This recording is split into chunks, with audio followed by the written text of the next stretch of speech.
She spent $45,000 hiring a PI to catch me cheating. 3 months of surveillance, 2 investigators, and a secret plan to destroy me in court.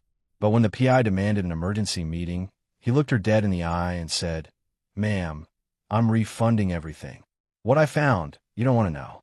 My name is James Mitchell.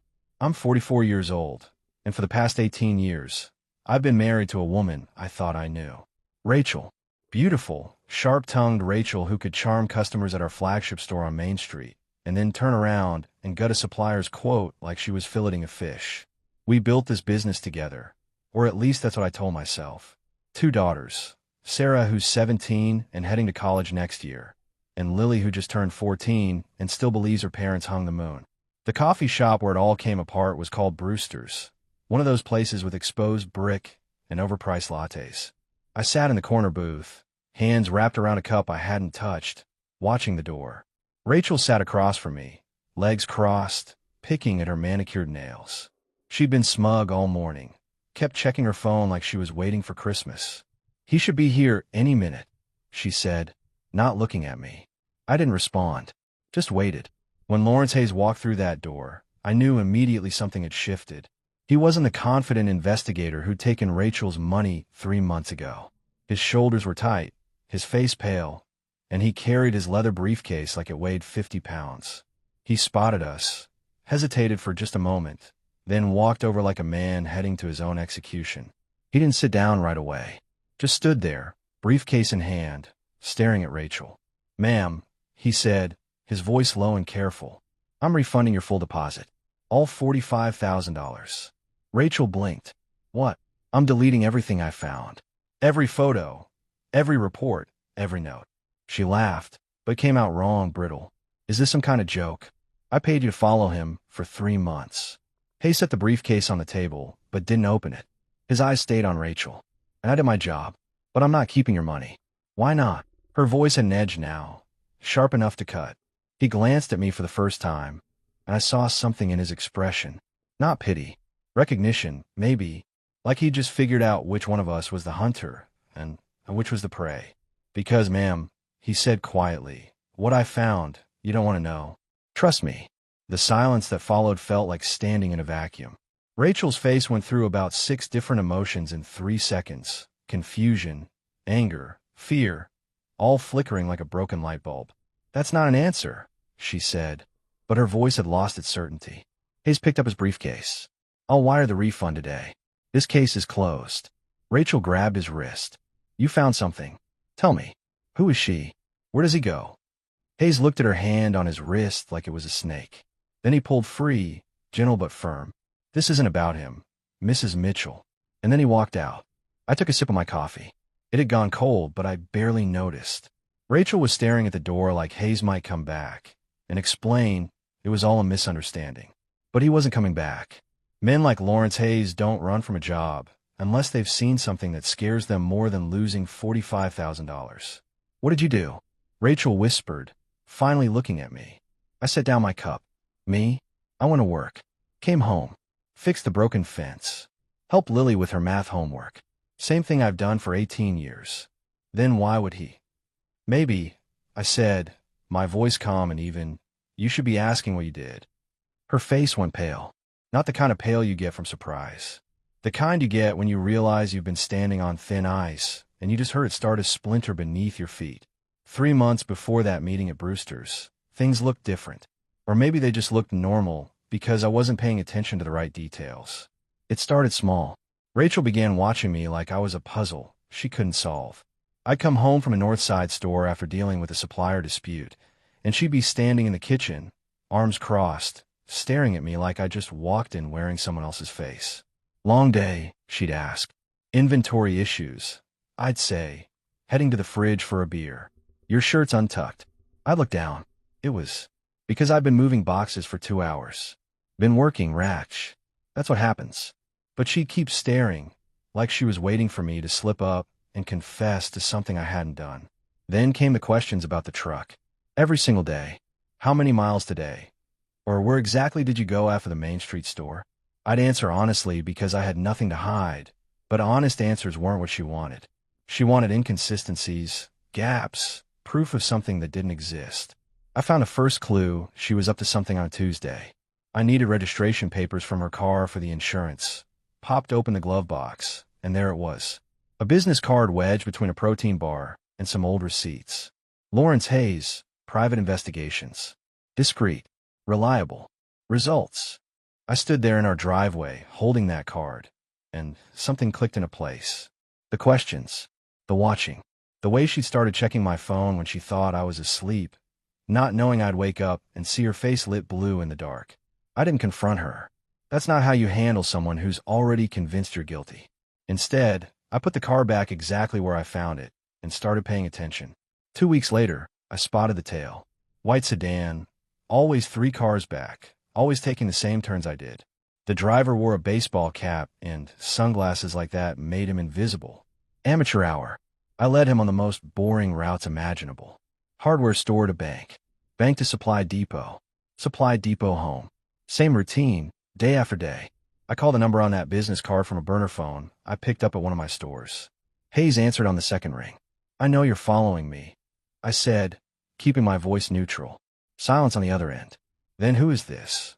"The guy in the truck you've been tailing for 2 weeks. James Mitchell." More silence. Then a long exhale. "Mr. Mitchell, I'm just doing my job." "I know, and I'm not going to stop you. But I want you to understand something."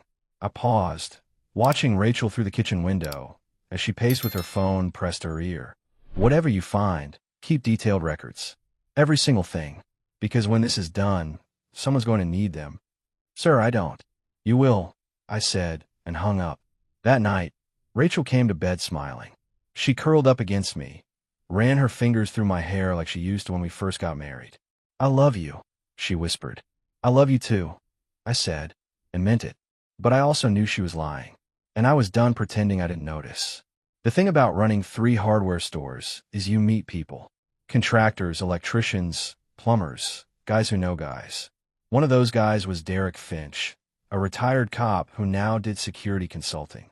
We'd grab breakfast sometimes at the diner on 4th Street, talk business, swap stories about difficult customers.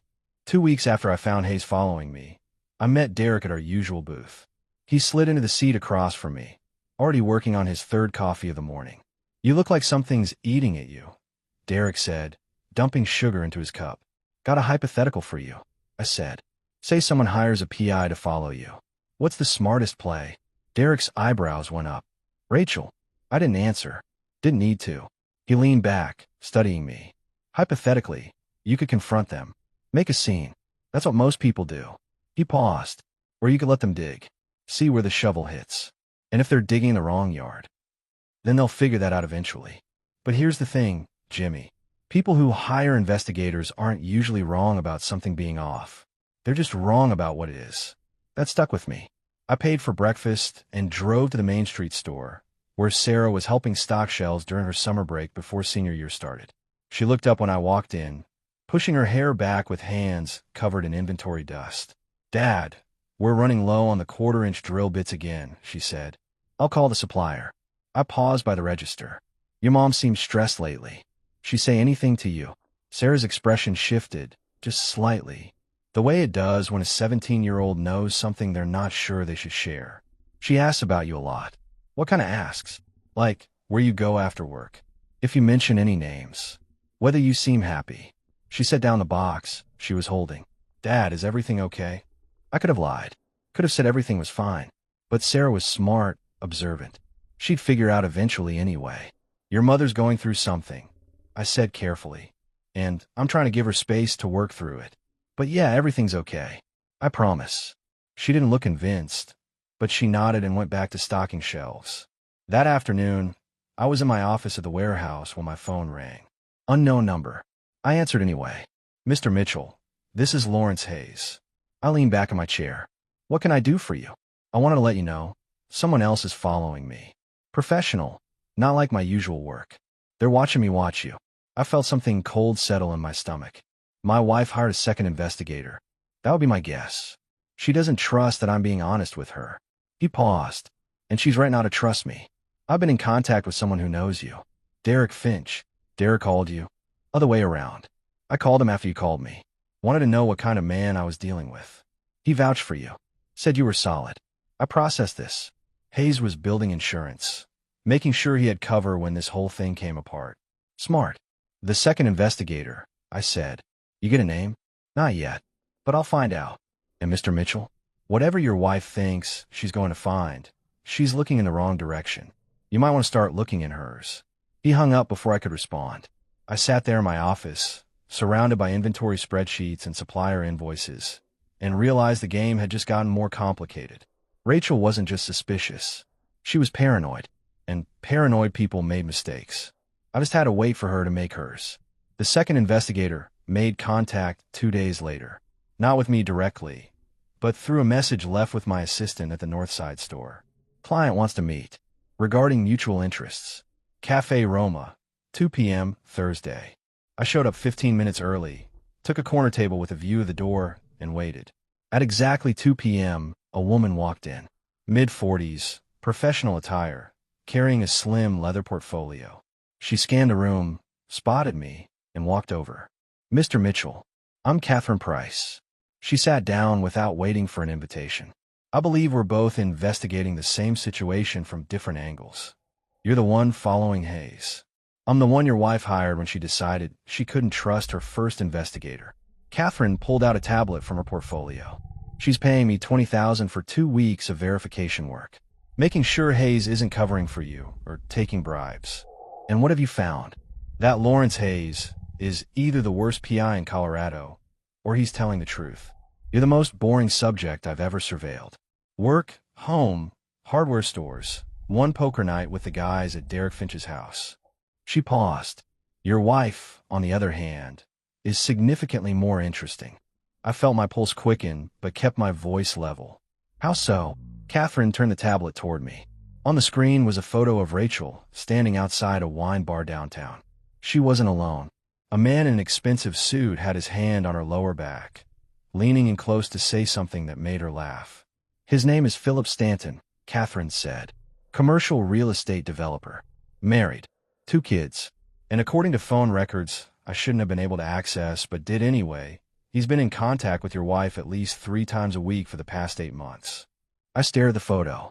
Rachel was wearing the blue dress she'd bought for our anniversary last year. The one she said made her feel beautiful. She was wearing it for him. There's more, Catherine continued, swiping to another image. Bank transfer records. Your wife opened an account under her sister's name. Laura Mitchell, correct? Yeah. $42,000 have been moved into that account over the past 6 months. Small transfers, $2,000 to $3,000 at a time, all from your business accounts. She looked at me. You sign off on those? No. My voice came out harder than I intended. I don't. Catherine closed the portfolio. Mr. Mitchell, I'm going to be direct. Your wife hired me to prove you're hiding something. But the only person hiding anything is her. And I think you already knew that. What are you going to tell her? Nothing. Yet. She stood. I'm going to finish my 2 weeks, compile a complete report, and then I'm going to hand it to both of you at the same time. Let her explain it in front of witnesses. She picked up her portfolio. Unless you want to handle this differently. I thought about that. About 18 years of marriage. About Sarah and Lily. About every morning I'd made coffee, and every night I'd come home to a woman who was stealing from me while accusing me of betrayal.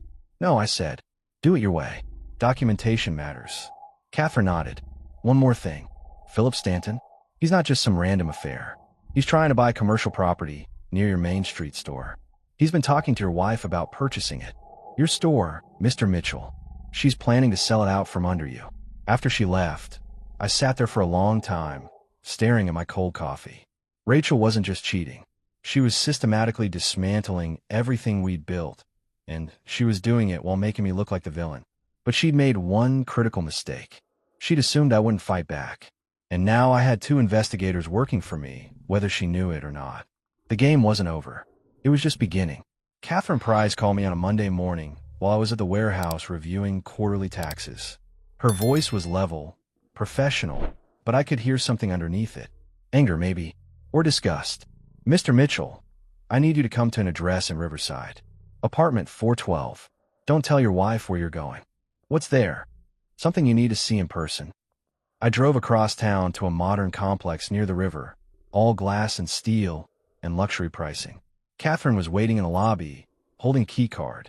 "The landlord is a client of mine," she explained as we rode the elevator. When I showed him Rachel's photo, he confirmed she's been renting this unit for 2 years. Pays cash. Uses her maiden name. Bennett. Rachel Bennett. 2 years. 2 years. The apartment door opened to a space that looked nothing like our home. Modern furniture, abstract art on the walls, a wine rack stocked with expensive bottles. No family photos. No evidence that Rachel had children or a husband. It was like walking into a stranger's life. "She's here twice a week," Catherine said, watching me take it in. "Tuesday afternoons and Thursday evenings. Stanton meets her here. But there's more." She led me to the bedroom. On the nightstand was a framed photo, Rachel and Stanton on a beach somewhere tropical. She was wearing a ring I'd never seen. In the closet, clothes I didn't recognize. Designer labels. Nothing she'd ever worn at home. "Look at this," Catherine said, pointing to a calendar on the small desk. Rachel's handwriting. I'd recognize it anywhere. Dates marked with hearts. Appointments labeled P for Philip, I assumed. And in the margin of next month, written in red ink, "Tell James." Finally be free. I stood there holding that calendar, and something in me went very cold and very clear. This wasn't just an affair. This was a complete alternate life. Rachel had been living as 2 different people, and the version married to me was the one she was planning to discard. "The landlord said she asked about breaking the lease early," Catherine continued. "Said she might be moving to Arizona. Stanton's company just opened an office in Scottsdale. She's planning to leave. More than that, she's planning to take enough money from you to start fresh with him. The stolen funds, the store sale, probably half of everything else in divorce court. She's been building an exit strategy for 2 years, James. This apartment is proof of premeditation." I walked through each room, documenting everything with my phone. Photos of the calendar, the clothes, the wine rack with bottles that cost more than my monthly grocery bill. Evidence of a life funded by my work while I thought we were building something together. "What do you want to do with this information?" Catherine asked. "How much do I owe you for the 2 weeks?" $20,000. "I'll double it. I want everything. Every photo, every receipt, every record of when she's been here. I want a complete timeline. And I want you to find out everything about Philip Stanton. Business dealings, marriage status, financial situation. Everything." Catherine nodded.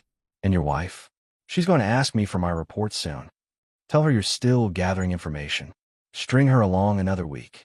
I need time to get my pieces in place." After Catherine left, I sat alone in Rachel's secret apartment, in this life she'd built without me, and made a list. Not of what I'd lost, but of what I was going to protect.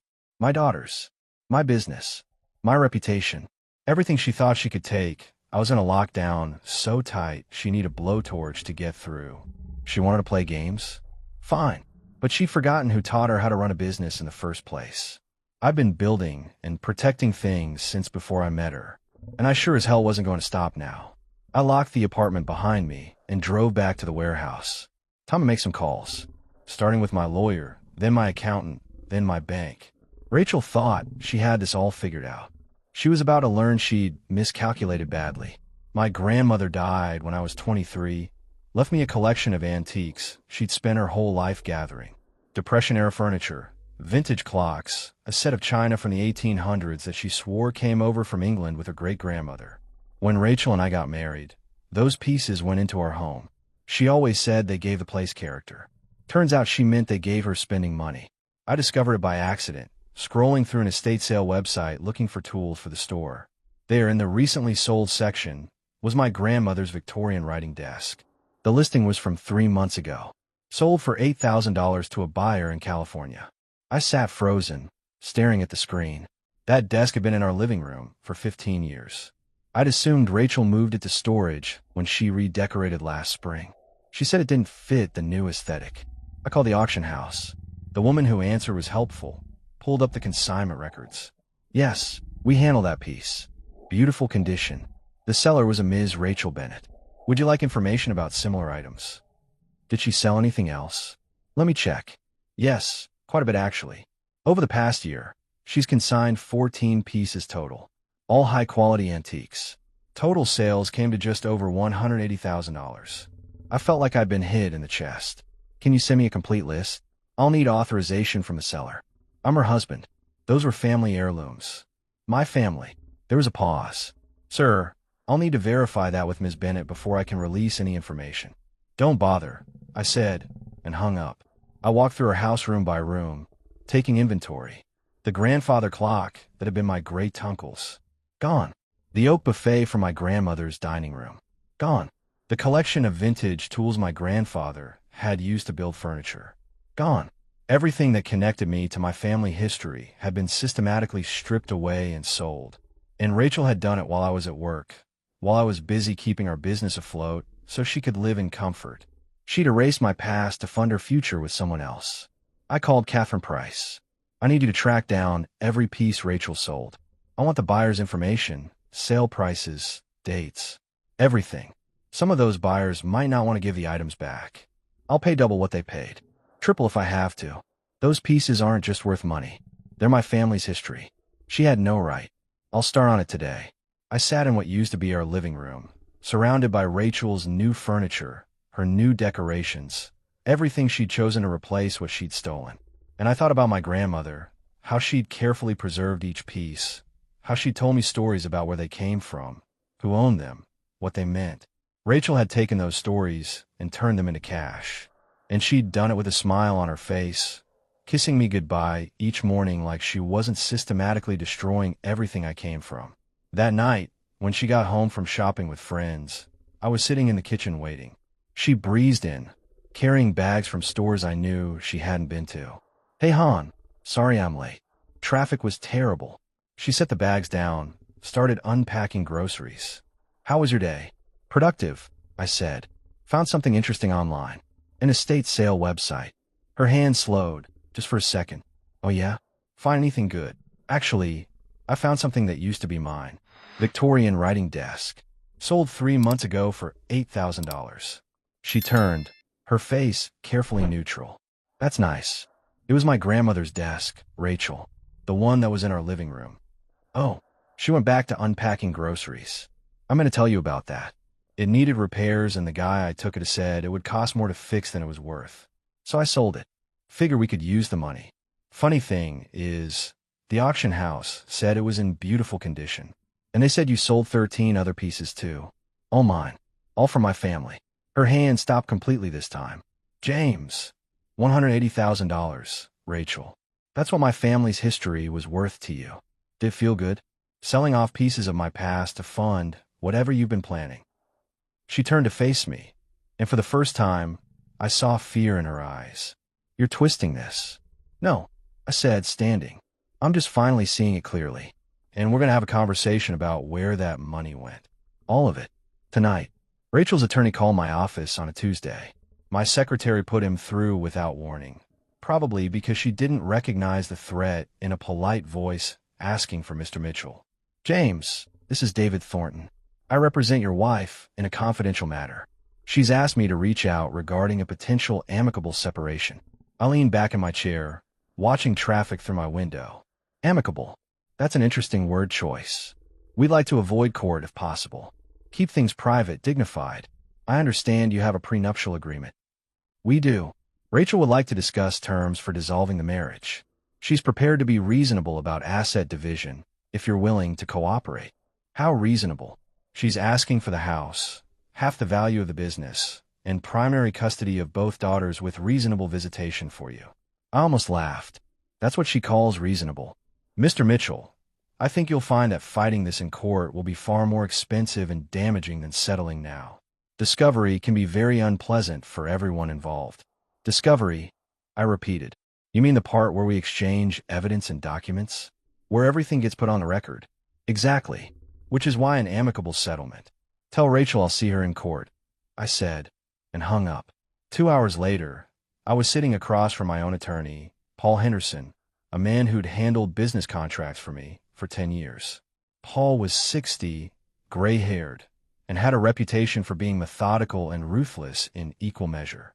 They're testing you, Paul said after I explained the call, seeing if you'll panic and settle before things get ugly. Things are already ugly. They're about to get uglier. We need to file first, James. Control the narrative. And we need to include everything you found. The affair, the stolen money, the fake identity with the apartment, the sale of your family heirlooms. All of it. What about the prenup? Paul pulled out his copy, the one we'd reviewed when Rachel and I first got married. He flipped to page 7, section D. This clause right here.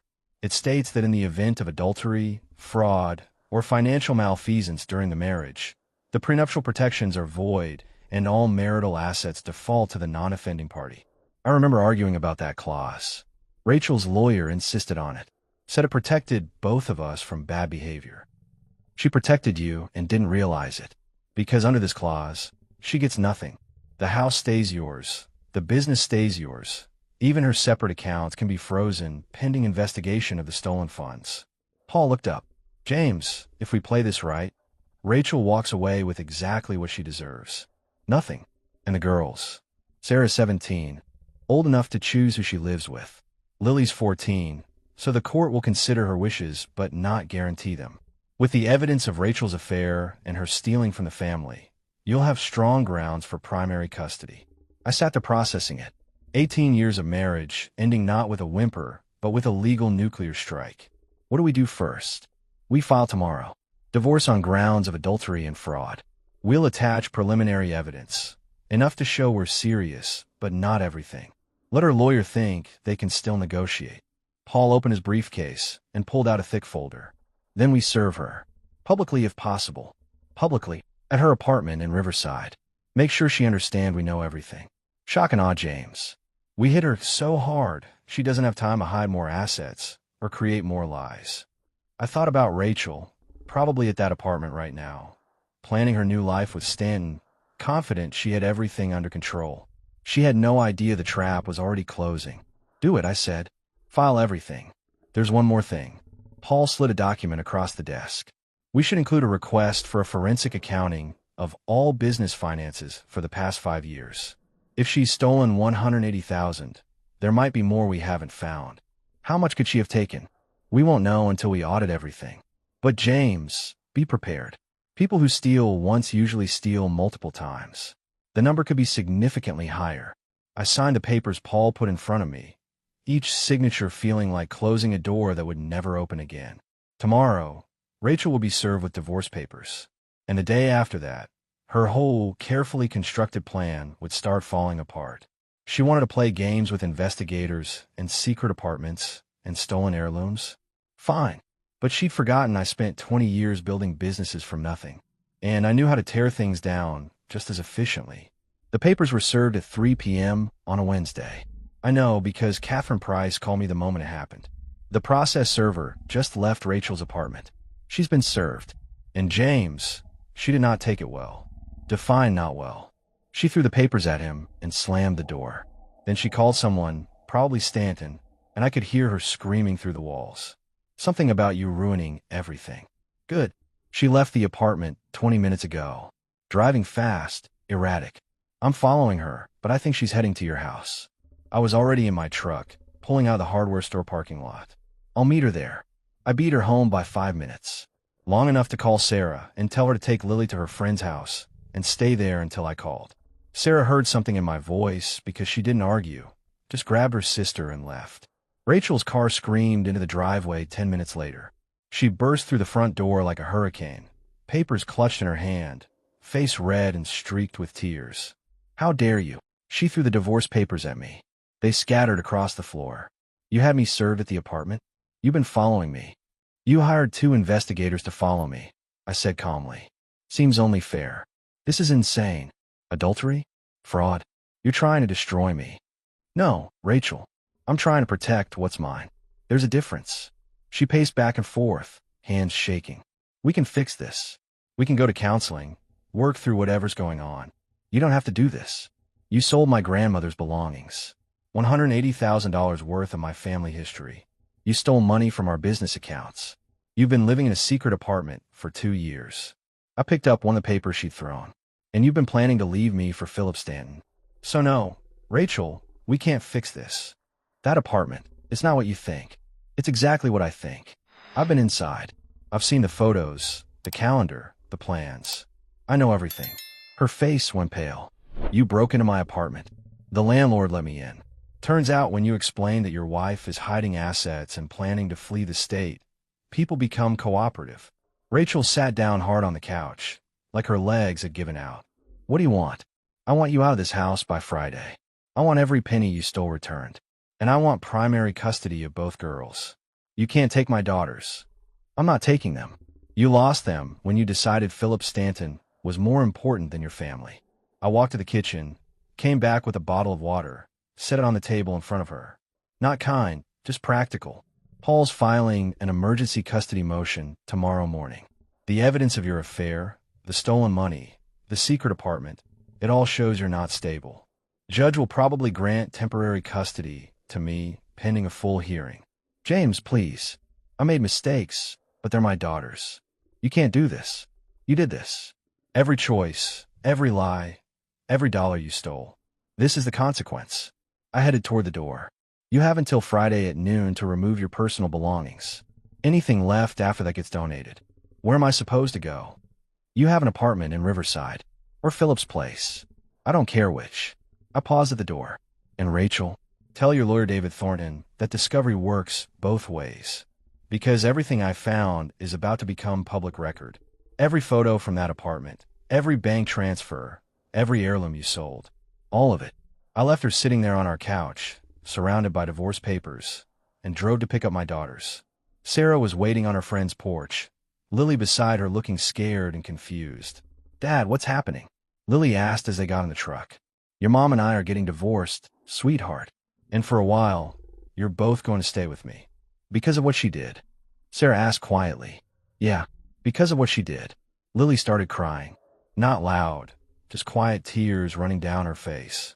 Sarah put an arm around her sister and looked at me in the rearview mirror. We're going to be okay, right? We're going to be fine, I said, and meant it. Because Rachel had taken a lot from me.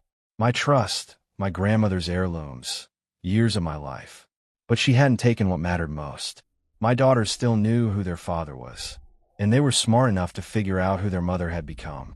The hearing was set for 9 a.m. on a Tuesday in late October. The courthouse smelled like old wood and nervous sweat, filled with people waiting for their turn in front of a judge who would decide their futures in 15-minute increments. Rachel arrived with David Thornton, her attorney, looking put together in a navy suit, but with dark circles under her eyes that makeup couldn't quite hide. She didn't look at me as she took her seat across the aisle. Philip Stanton wasn't with her. Apparently, he decided to keep his distance once legal documents started flying. Judge Patricia Aldrich entered exactly at 9. She was 60, gray hair pulled back tight, reading glasses on a chain around her neck. Paul had told me she had a reputation for not tolerating nonsense from anyone. We're here for Mitchell versus Mitchell, she said, settling into her chair. Dissolution of marriage, temporary custody arrangements, and emergency financial orders. Mr. Henderson, you filed. Start talking. Paul stood, organized as always. Your Honor, we're asking for immediate temporary custody of both minor children, a freeze on all joint accounts, and an order preventing the respondent from disposing of any marital assets. We have substantial evidence of adultery, financial fraud, and asset concealment. That's a serious accusation, Judge Aldrich said. I hope you can back it up. We can, Your Honor. Paul pulled out the first exhibit. Photos from Rachel's apartment. The calendar with Tell James. Finally be free, written in red ink. Bank statements showing transfers to accounts under her sister's name. Receipts from the auction house where she'd sold my grandmother's belongings. Thornton tried to object. Your Honor, this evidence was obtained without proper consent. The apartment was accessed without my client's knowledge. The landlord granted access. Paul interrupted. Mr. Mitchell had legitimate concerns about asset concealment. The landlord cooperated voluntarily. Judge Aldrich held up a hand. I'll review admissibility later. Right now I want to hear what you've got. Continue, Mr. Henderson. Paul laid it out systematically. The affair with Philip Stanton spanning 8 months. The secret apartment rented under her maiden name for 2 years. $42,000 stolen from business accounts. $180,000 in family heirlooms sold without my knowledge or consent. Plans to sell the Main Street store to Stanton's development company and flee to Arizona. Rachel's face got paler with each revelation. Thornton kept trying to interrupt, but Judge Aldrich shut him down every time. Your Honor, Thornton finally managed. My client made some poor choices, but this is vindictive. Mr. Mitchell is trying to destroy her out of spite. Spite? Paul's voice went cold. Your client stole from her husband, maintained a secret life for 2 years, and planned to leave the state with marital assets. That's not poor choices. That's calculated fraud. Judge Aldrich looked at Rachel. Mrs. Mitchell, do you have a response to any of this? Rachel stood slowly. Her voice was quiet, almost defeated. I made mistakes. The affair, the apartment, I take responsibility.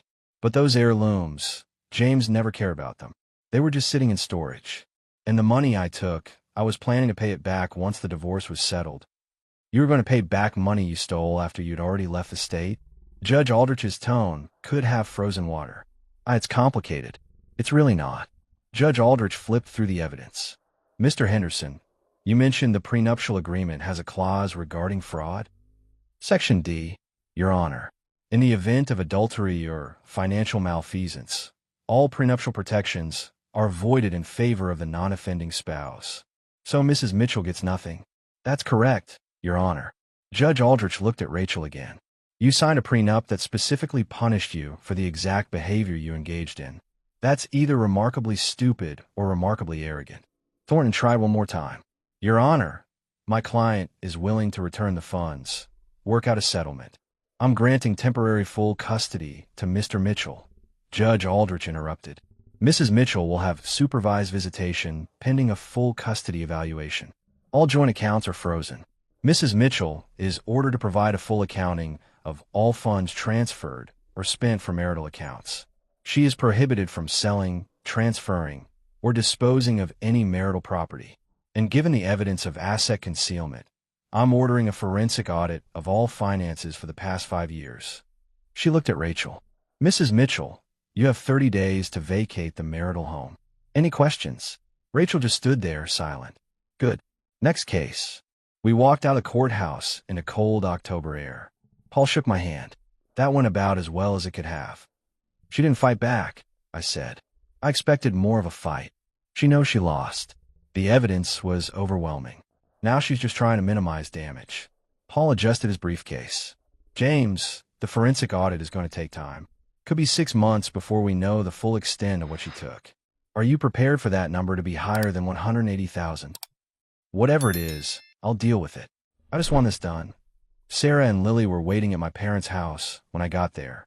Sarah looked up as I walked in. How'd it go? We got custody. You're both staying with me. Lily burst into tears, not sad ones, relieved ones.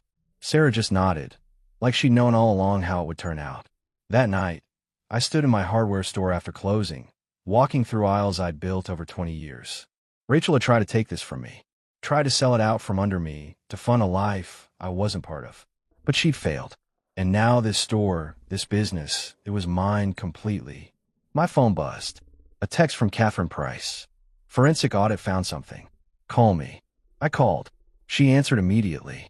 James, the audit found more transfers. Rachel's been taking money for almost 3 years, not 6 months. Total is closer to $400,000. $400,000. I felt sick. Ow. Small amounts over time. 2,000 here, 3,000 there. She was careful, but not careful enough. The forensic accountant traced it all. Where to go? The apartment, the luxury purchases, cash payments to Stanton for some business deal that fell through. She was funding their future together with your money. I hung up and sat in my office, surrounded by inventory lists and customer orders, and thought about 3 years of my wife systematically robbing me blind.